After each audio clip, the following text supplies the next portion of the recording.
Terima kasih atas kehadiran dari rekan-rekan sekalian pada acara jumpa pers pada siang hari ini. Mohon maaf, acaranya agak molor 1 jam karena ya Pak Yandri ada acara di balik tadi.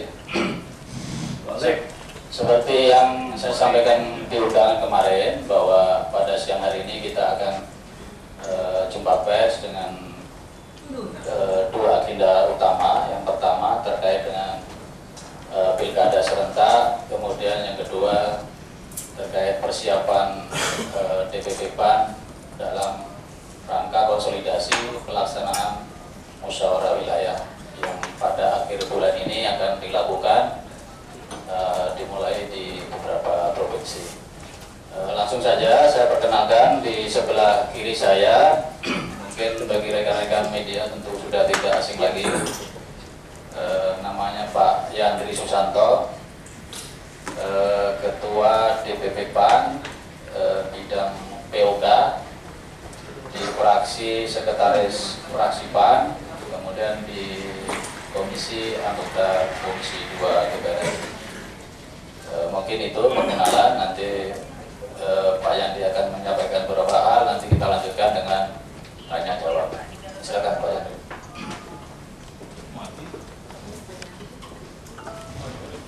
Pakai ini juga.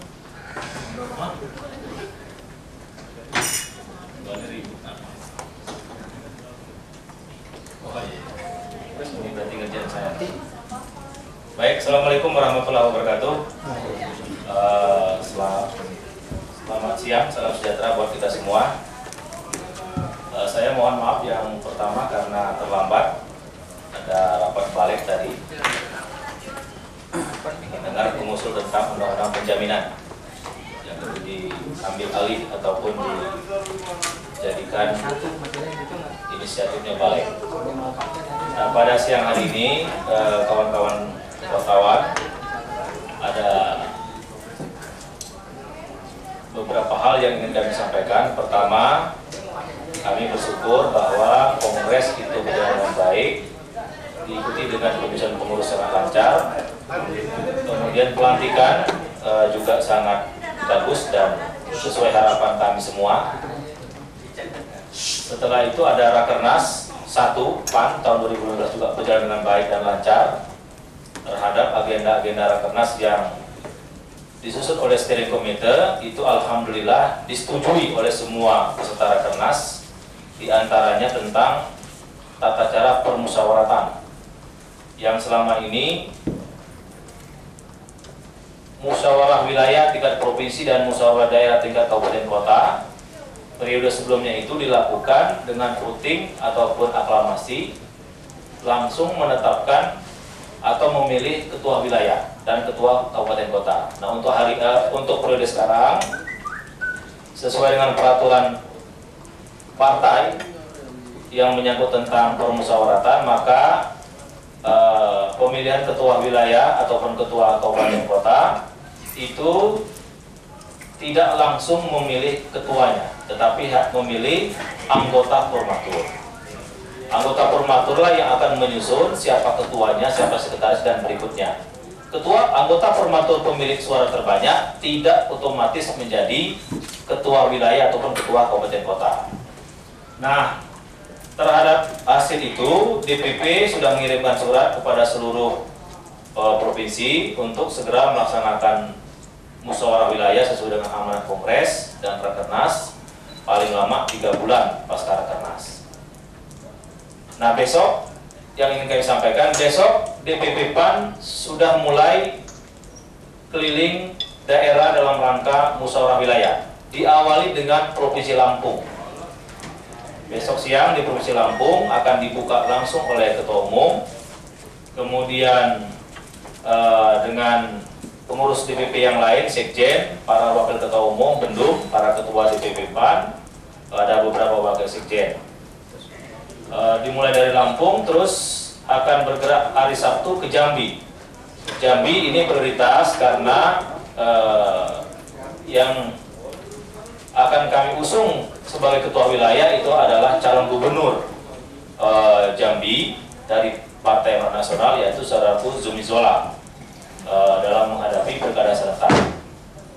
Selanjutnya itu akan kami susul lagi dengan Bangka Belitung hari Rabu, kemudian dan seterusnya. Intinya kami menargetkan pertengahan Juli itu semua musyawarah wilayah di semua provinsi, 34 provinsi itu sudah selesai.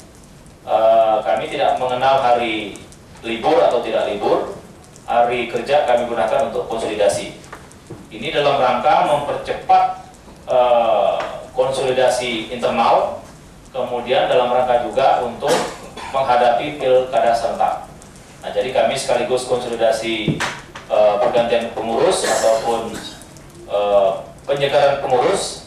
Nah, ketua umum dan jajarannya keliling ke seluruh Indonesia itu dalam rangka memantapkan pilkada serentak.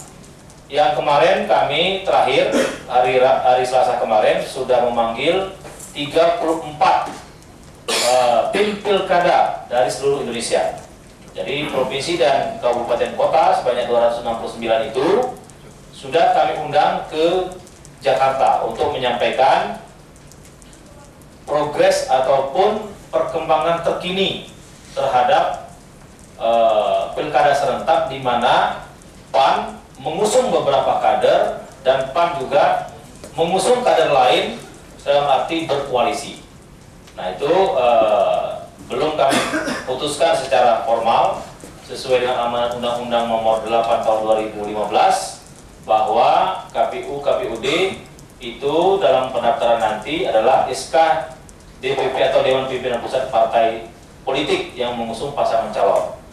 Kami akan dalam minggu ini juga atau paling lambat minggu depan rapat tim pilkada pusat untuk mulai menyisir kabupaten kota ataupun pilgub yang sudah benar-benar clear, yang artinya usulan dari DPD dan DPW itu sudah bisa kami putuskan, termasuk yang belum kami putuskan akan kami sisir kembali, akan kami cermati kembali, karena PAN targetnya cukup ambisius sebenarnya untuk memenangkan pilkada serentak ini.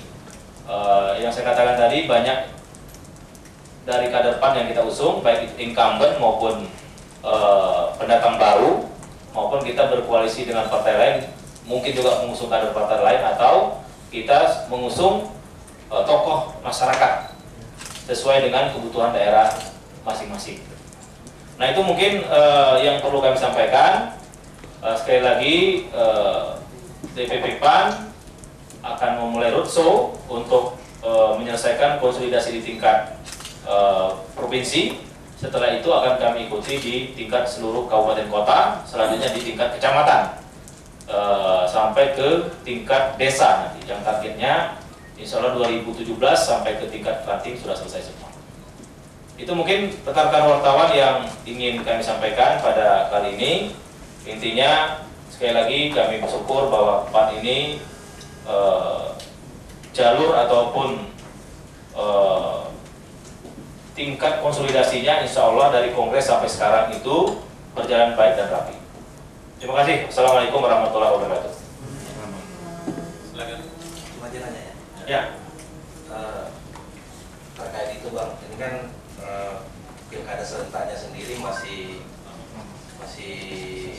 berproses, masih ada beberapa pihak itu memandang masih ada kemungkinan ditunda, masih ada masalah terkait dengan revisi undang-undang sendiri. Gitu.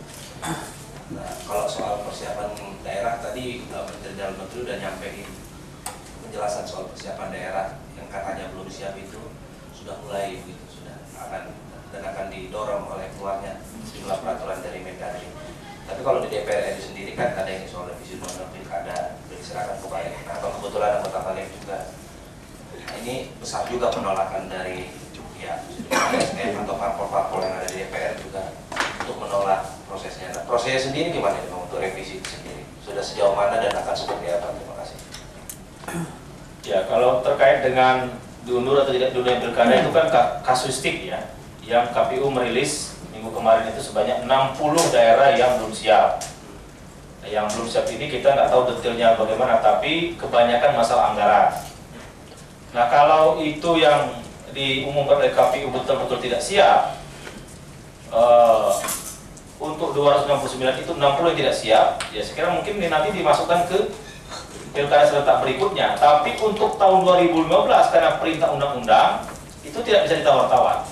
Harus ada pilkada serentak untuk pertama kalinya di hari yang sama, di bulan yang sama, di jam yang sama, kira-kira begitu, untuk pertama kali di tahun 2015. Itu perintah undang-undang nomor 8 tahun 2015. Kalau ditunda semua, ya maka revisi harus dilakukan atau perpu dikeluarkan kalau ditunda semua.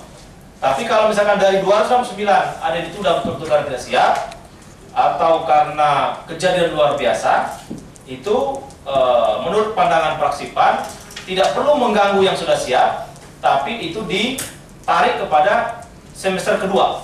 Artinya pilkada serentak kedua tahun 2016 pertengahan. Karena yang awal kan ditarik ke 2015. Nah, itu yang menyangkut di tunda atau tidak ditunda pilkada. Tapi menurut saya Mendagri harus betul-betul serius dan cermat, tidak boleh gegabah, termasuk KPU tidak boleh menganggap hal sepele, karena itu menyangkut laju pemerintahan dan konsolidasi pembangunan di daerah yang mau pilkada itu. Kalau misalnya terlalu lama PLT-nya atau kekosongan dari sisi pejabat definitif, menurut saya akan berimplikasi kepada konsolidasi pembangunan atau ranah kehidupan masyarakat yang lain. Beda PLT atau PJ dengan bupati atau wali kota yang definitif dalam hal mengambil keputusan. Jadi menurut saya menurut fraksi PAN, waktu masih banyak, sekitar 2 bulan lagi untuk masuk pendaftaran. Maka Mendagri yang paling bertanggung jawab dan KPU itu harus betul-betul melakukan pendampingan ataupun melakukan bantuan atau yang lain, istilah saya itu apa sih masalahnya mesti diatasi oleh Mendagri sama KPU. Jadi jangan dibiarkan. Nah, yang banyak bermasalah ini kan yang saya lihat itu adalah daerah otonomi baru. Karena memang itu cukup berat karena diperintah undang-undang pembentukan otonomi baru itu bahwa Kabupaten Induk harus membiayai itu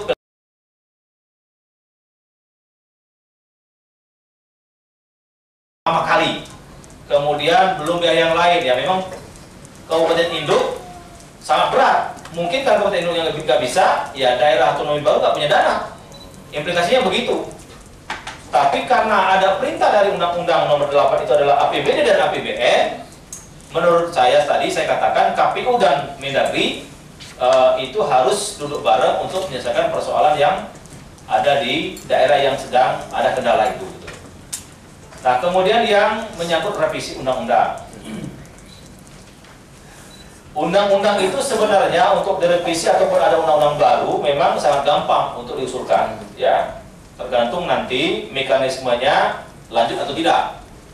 Khusus untuk revisi undang-undang pilkada, saya ulangi kembali, saya sudah beberapa kali menyampaikan, pembuatan undang-undang atau lahirnya sebuah undang-undang, saham pemerintah dan DPR sama, 50%, 50%. Yang selama ini, yang sudah dijadikan prolegnas ataupun prolegnas jangka panjang, itu pemerintah setuju, DPR setuju, dibahas, itu pun banyak undang-undang tidak lahir. Atau ada juga undang-undang yang sudah diketok di tingkat pertama, tapi pemerintah ketika mau masuk di tingkat kedua di paripurna, pemerintahnya tidak setuju. Contoh Tapera. Atau kalau yang tingkat 1 mau disetujui, pemerintah tidak mau, waktu itu undang-undang pertanahan, saya termasuk panja. Nah, menyangkut itu, yang ingin saya sampaikan, revisi Undang-Undang nomor 8 itu, DPR kompak, kalau pemerintahnya tidak mau, maka barang ini tidak akan jalan. Istilah saya itu bertepuk sebelah tangan. Hari ini yang kita lihat, DPR-nya saja belum kompak. Ini bukan masalah partai PAN, bukan masalah partai PDIP, Golkar, bukan. Tapi membuat undang-undang itu ketika diusulkan oleh pengusul, maka dia adalah tanggung jawab atau menjadi kelembagaan DPR. Jadi bukan lagi ini Golkar, bukan lagi ini. Nah, yang kita saksikan hal ini, yang mengusulkan itu kan para anggota. Para anggota memang sudah memenuhi syarat, balik belum menerima ataupun menyetujui itu untuk direvisi. Belum. Memang Komisi 2 juga sudah menyampaikan ke pimpinan untuk pimpinan DPR untuk itu dibahas. Menurut saya, undang-undang ini perjalanannya masih panjang untuk bisa direvisi. Yang saya katakan tadi, kompak saja semua fraksi, itu kalau pemerintahnya tidak mau, maka sulit untuk dilakukan. Karena kalau pemerintah tidak mau, pastilah tidak bisa merevisi undang-undang. Kalau kita lihat gelagat pemerintah tidak mau revisi. Termasuk beberapa fraksi yang saya katakan tadi, DPR saja belum kompak. Jadi masih panjang ini.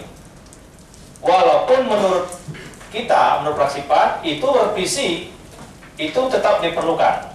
Tinggal momentumnya yang mungkin perlu dicari yang paling baik. Ya, misalkan kita ajak lagi diskusi atau pendekatan kepada semua fraksi, termasuk pemerintah, karena faktanya hari ini ada masalah. Ada masalah partai politik. Kita tidak melihat Golkar atau P3-nya. Bisa jadi suatu saat nanti 2 tahun atau 3 tahun yang akan datang ada juga partai yang bermasalah seperti Golkar dan P3 misalkan. Nah, itu belum ada kan payung hukumnya. Belum dimuat di Undang-Undang Parpol nomor 2 dan Undang-Undang Pilkada di nomor 8. Jadi itu, Mas, tentang revisi undang-undang. Jadi dari kan DPR kompak itu ketika apa? Ketika balik semua menyatakan setuju, itu artinya DPR sudah setuju. Ya, itu kalau DPR kalau balik oke, misalkan ada satu tahap lagi.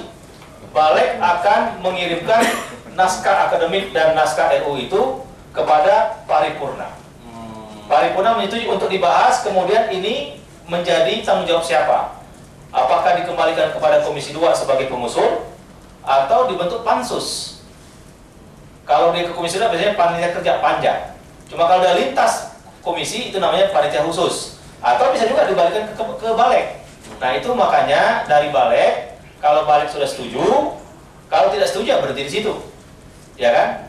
Kalau setuju baru diusulkan kepada paripurna untuk dimintai persetujuan untuk dibahas sebagai rancangan undang-undang kepada komisi ataupun sebenarnya panja atau pansus. Nah, ini masuk ke prolegnasnya itu ketika balik sudah setuju atau gimana, Pak? Ya, prolegnas itu kan dalam situasi yang normal. Prolegnas tahun 2015 prioritas sudah disediakan 37 undang-undang. Ya. Nah, ini kan di luar prolegnas. Ya, biar bisa masuk prolegnas harus disetujui kan, Pak? Ya, undang-undang kan boleh tidak masuk dalam prolegnas boleh. Boleh. Boleh. Kadang-kadang dalam peraturan pembuatan perundang-undangan P3 itu kalau situasi mendesak, urgensinya terpenuhi, menyangkut hajat hidup orang banyak, sementara payung hukumnya belum ada, boleh. Boleh di tengah-tengah boleh kita sisipkan. Gitu loh. Soalnya kan besok ada paripurna, salah satu agendanya soal itu. Sementara balik aja belum setuju begitu, Pak? Belum, Bamus belum memutuskan itu. Belum. Rapat paripurna itu diputuskan agendanya melalui Bamus atau pengganti Bamus. Jadi Bamus belum. Belum. Kamu mau terlalu maju sih. Belum, paripurna aja belum ini. Kita cuma di SMS paripurna sampai detik ini cuma SMS-nya itu besok rapat paripurna dengan agenda mendengarkan tanggapan pemerintah terhadap pandangan fraksi-fraksi. Jadi tidak ada agenda kedua. Nah, kalau tidak ada agenda kedua, maka itu tidak ada agenda resmi. Kecuali misalkan besok ada interupsi atau yang lain. Itu pun nggak bisa, tetap dia disinkronkan dulu di balik. Oke? Mungkin yang lain. Ya. Silakan, Mas. Sana dulu tadi yang dulu. Terima kasih. Saya Amal dari Trijaya. Bang, saya ingin komunikasi saja dari bicara tadi. Memang terkesan PAN itu memang sudah tidak setuju ya dengan revisi undang-undang pilkada, dan ini jika ini diteruskan, ini kan masing-masing pihak masih saling mengotor ya, ibaratnya ada yang mau maju, ada yang enggak kan, KIH atau KMP. Nah, jika ini nanti digulirkan dan dimusyawarahkan di balik, kira-kira sikap PAN gimana? Apakah nanti memang tetap mendukung, dalam arti kata secara fraksi mendukung atau seperti apa? Yang kedua, sesuai dengan pembicaraan pada hari ini, saya juga ingin mengetahui soal tadi kan menjelaskan soal pertengahan Juli sudah selesai semua. Nah, yang soal pilkada. Musil ya. Nah, apakah itu udah termasuk sudah selesai dalam arti kata calon-calon pilkada itu sudah selesai? Terus yang berikutnya soal pilkada juga, target PAN sendiri sejauh ini gimana sih? Soal kemenangan pilkada berapa persenkah? Terus kader-kader yang memang dibidik untuk menjadi calon pilkada juga berapa persen? Itu aja, terima kasih. Ya, salah satu ya. Pertama mengenai revisi. Jadi yang mengusulkan itu kan bukan atas nama fraksi.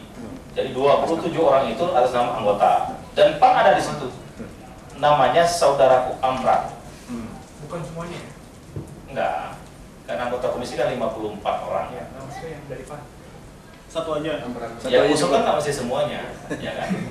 Cuma satu aja bang ya? Satu. Bang Hendrik nggak ikut? Hah? Cuma satu tadi. Ini nggak ikut bener. Rame. Hah? Kita ketum ya? Bang Jul nolak katanya. Hah? Bang Jul nolak. Tanya dia. Nah begini, kalau mengenai undang-undang tadi saya bilang, dari sisi persyaratan untuk mengajukan kan sudah cukup kan, sudah memenuhi syarat kan, dari jumlah anggota. Tapi masih panjang, nggak usah saya ulangi lagi.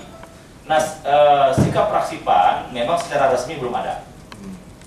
Belum ada forum ataupun pleno fraksi, atau rapat DPP PAN, atau rapat terbatas yang membahas khusus tentang revisi Undang-Undang Nomor 8. Tapi menurut saya katakan tadi, revisi undang-undang untuk masa sidang kali ini kelihatannya mustahil bisa tercapai dari sisi kesepakatan dulu, ya. Jadi pemerintah sama DPR setuju untuk dibahas, itu kelihatan tidak akan ada titik temu. Kalaupun ada titik temu, apakah misalkan selesai dalam masa sidang 4 ini, juga masih pesimis. Nah, oleh karena itu yang saya katakan tadi, semangat untuk merevisi kita setuju. Karena ada memang celah ataupun kelemahan pembuat undang-undang di nomor 2 dan nomor 8 itu belum ada payungnya atau belum ada pasal yang menjelaskan atau memberikan kekuatan hukum itu apabila ada partai yang bersengketa tapi belum ingkrah. Nah, ini yang saya katakan tadi, mungkin ada lagi nanti terjadi seperti Golkar MP3, perlu kita payungi, perlu kita masukkan pasal yang mengenai sengketa dualisme pengurus partai. Nah, tapi untuk masa sidang keempat ini, saya pesimis kalau itu bisa digolkan atau bisa disetujui revisi Undang-Undang Nomor 8 dan Nomor 2 itu. Jadi itu. Yang kedua mengenai pilkada. Pilkada itu memang kita akan targetkan, yang saya katakan dulu, pernah saya sampaikan 40%. Tapi 40% ini kan bukan kader PAN semua, tapi itu gabungan. Jadi misalkan ada PAN yang memang kita usung sebagai kader, menang. Ada juga PAN berkoalisi dengan partai lain, menang. Nah, itu kita targetkan 40%. 40% itu adalah kombinasi antara kader dan non-kader. Yang saya katakan tadi, kemarin kita sudah menyelesaikan, sudah menyerap informasi dari semua pengurus PAN di daerah untuk menyampaikan siapa-siapa yang diusung. Nah, nanti itu mau kita verifikasi ulang. Insya Allah pertengahan Juli itu sudah selesai semua surat keputusan DPP PAN terhadap siapa yang akan kita usung dalam pilkada serentak. Itu, Akmal. Ini Bang, kita yang tadi. Ya. Kapan akan ada sikapnya nih PAN? Tunggu pendaftaran dimulai ya? Apa tuh? Sikap soal revisi tadi. Apakah PAN akan mendukung atau tidak terhadap revisi? Ya, sekarang ada yang mendukung, ada yang menolak, biasa itu. Pecah ya, PAN terpecah. Nggak terpecah, itu sedang dalam diskusi. Ya kan, dalam kita berargumentasi boleh, tapi saya katakan tadi PAN akan realistis, akan melihat kebutuhan. Kalau misalkan kita paksakan juga tetapi sesuatu hal yang tidak mungkin, ya untuk apa juga gitu kan. Makanya menurut saya perlu lobby-lobby ataupun perlu komunikasi yang lebih intensif antara pemerintah dan DPR, termasuk lintas fraksi. Dan hari ini saya melihat pemerintah dan DPR itu belum ada titik temu, kemudian antara fraksi juga belum ada titik temu. Jadi perjalanan masih panjang dan ulang lagi revisi itu pesimis untuk bisa selesai di masa sidang keempat ini. Di KMP belum ada titik temu juga, Bang? Apa tuh? Di KMP soal revisi ini? Ini bukan masalah KMP, masalah fraksi-fraksi. Kan ini hanya masalah fraksi. Kalau KMP saya juga nggak tahu. Nggak pernah ada KMP di PAN ya? Ya. Silakan mungkin sebelah kiri. Cukup? Ya, sebelah kiri mungkin ada yang nanya. Kemarin Mas Agus nanya itu juga kan, sama saya kan di BB kan. Ya. Saya silakan. Mas terkait ini Pak, terkait muslim. Pencet. Mati.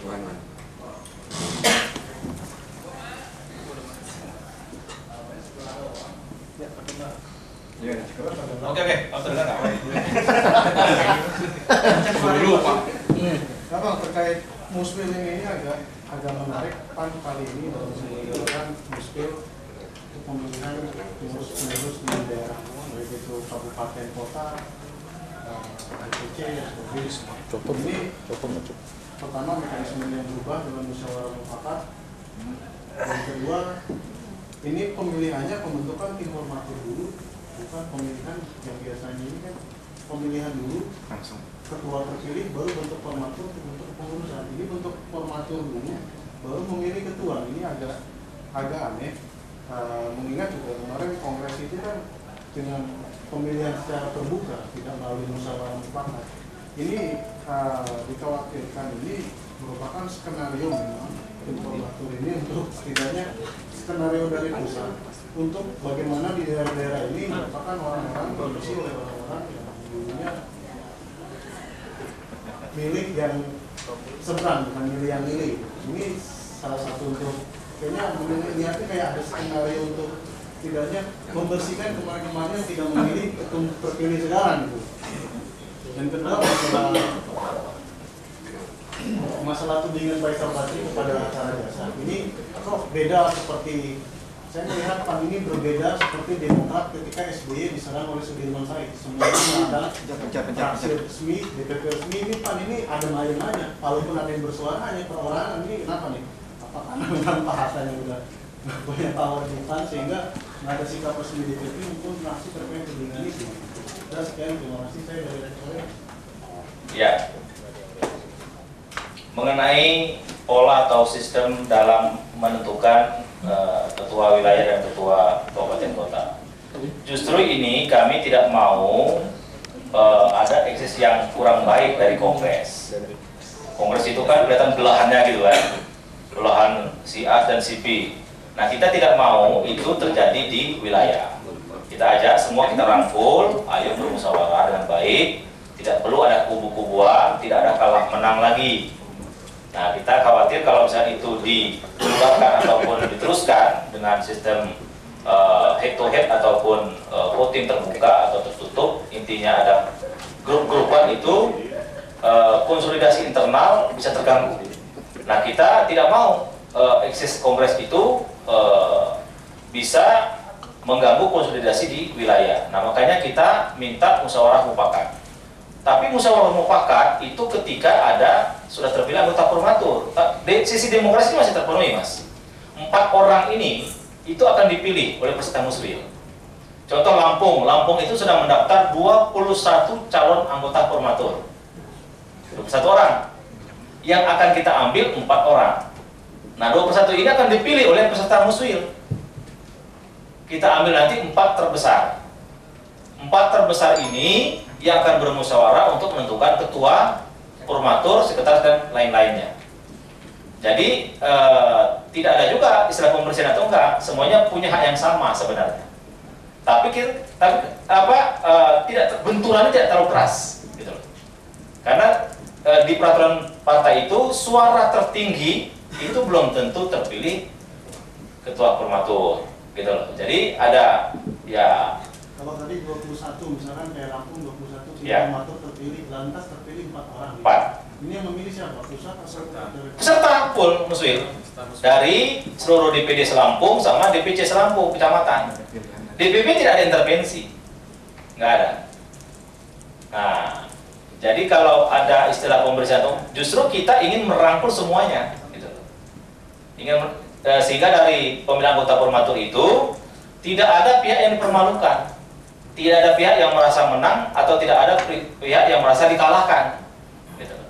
Jadi ini sudah kami kaji mendalam, dan semua peserta Rakernas yang diikuti oleh seluruh DPD, ada 500 lebih DPD, dan seluruh pengurus DPW sebanyak 78 peserta dari DPW, ditambah DPP waktu Rakernas itu kompak dengan sistem seperti ini. Jadi nggak ada perdebatan. Tadi apa lagi? Masalah Bang Hatta ya? Bang Hatta kan ada banyak tuh di online sama di cetak kan. Termasuk Ketua Umum sudah menanggapi langsung. Para wakil Ketua Umum juga sudah menanggapi, saya juga termasuk. Justru kalau saya usulkan supaya mensumasi Faisal Basri kan, kalau itu cenderung ataupun berpotensi itu fitnah terhadap Bang Hatta. Jadi dan kita meminta Faisal Basri jangan asal ngomong dan harus bertanggung jawab. Kalau memang itu tidak ada fakta dan datanya, ya sebagai seorang intelektual yang mengaku sebagai orang yang punya mental yang bagus, punya intelektual yang bagus, punya moral yang bagus, ya kalau ada keliru dan dia sadar itu ada keliru, kita mendorong Faisal Basri untuk minta maaf secara terbuka. Jangan hanya asal ngomong kemudian ribut di publik yang nggak ada buktinya itu. Ya saya kira kita pertanyakan.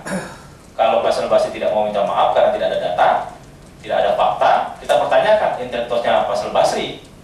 Mungkin dia sama seperti orang nggak punya pendidikan menurut saya, kalau memang dia tidak bisa membuktikan fakta itu dan tidak mau minta maaf. Jadi kalau dia tidak minta maaf, justru saya mendorong Bang Hatta supaya mensumasi Faisal Basri, supaya Faisal Basri tidak bisa seenaknya saja merasa benar, merasa pintar, merasa hebat, tapi yang diomongkan itu adalah sebuah fitnah besar. Gitu Mas. Tapi ada sikap resmi, sikap pribadi. Apa tuh? Ini sikapnya pribadi apa udah sudah resmi? Ketua umum itu sudah resmi, ketua umum PAN yang ngomong. Wakil ketua umum juga sudah banyak ngomong. Ya kan? Jadi kita melihat tidak membedakan Bang Hatta itu sekarang ini tetap sebagai kader terbaik kita, sebagai seorang yang berjasa terhadap partai ini. Dan bukan hanya Bang Hatta, kalau ada kader lain juga dibegitukan, ya sama akan kita lakukan hal yang sama. Oke, yang lain? Yang lain mungkin. Yang musdanya gimana? Musda setelah muswil? Maksudnya selesai kapan kira-kira? Akhir 2015. Berapa? Cuma 523 sekarang kan? Kabupaten kota. Itu kita targetkan akhir 2015 itu selesai. Dengan sistem yang sama ya? Hah? Dengan yang tadi? Sistem yang sama.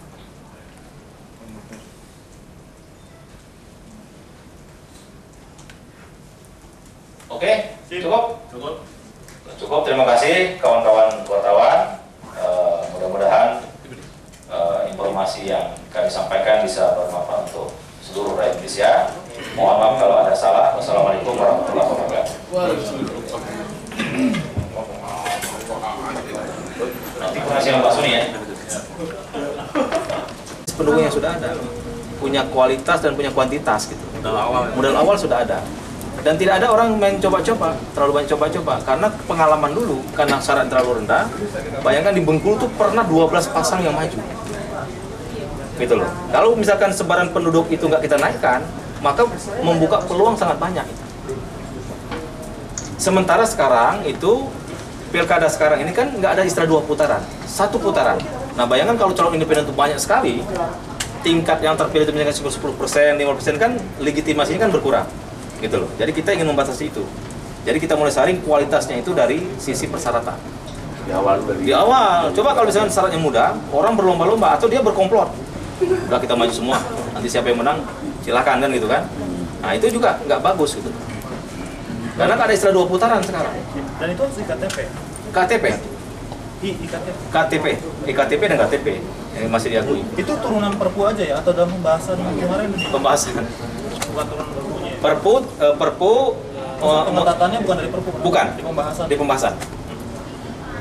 Karena kita nilai itu misalkan gini, kalau parpol itu kan maksimal dia 4 calon maksimal. Nggak mungkin 5. Kalau 20%? Nggak mungkin 5, pasti 4 kan? Pasti 4. Termasuk yang 25% suara gabungan suara sah yang ada di parlemen 20%. Berarti itu maksimal 3 pasang. Lah kalau misalnya independennya kita longgarkan, bisa 10 dong calon independen. Bisa 5 kan? Tiba-tiba pos pemilihan independen menang atau parpol yang menang, keterpilihannya 10% karena yang tertinggi 10%.